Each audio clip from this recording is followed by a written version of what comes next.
ang guhit na para sa akin. Pagdarating ipagsapalaran sa mga magkatatan ang pinagmulan kaya naman check na saga.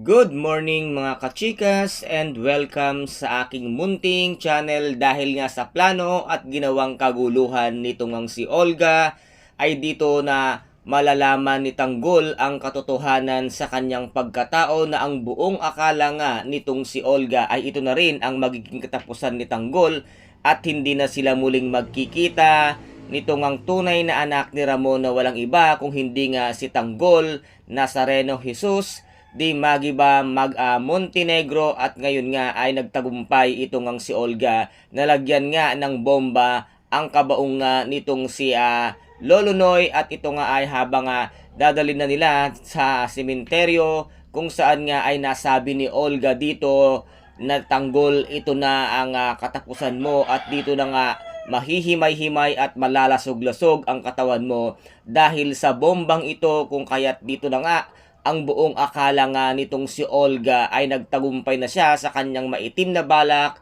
at sa kanyang planong tapusin na ang buhay nga nitong si Tanggol. Kaya't dito nga nasabi niya sa kanyang mga tauhan na puntahan nyo at tignan nyo, siguraduhin nyong patay na nga itong si Tanggol at dalhin nyo sa akin ang kanyang bangkay dahil gusto kong ako ang siyang tatapos sa huling hininga ni Tanggol. Ngunit sawi nga ang mga tauhan niya dahil itong si Tanggol ay nagpanggap lamang.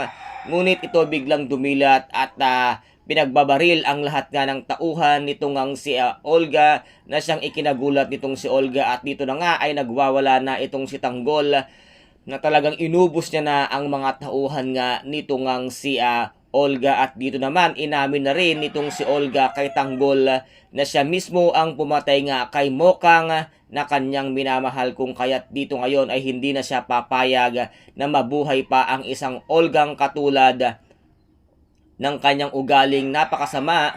Kung kaya't dito ngayon ay talagang galit na ang ating bidang si Tanggol. Kaya guys, ito po ang ating pakaabangan sa mga susunod na episode dito nga sa FPJ's Ang Batang Quiapo. At dito naman ay tinulungan ng muli nitong ang si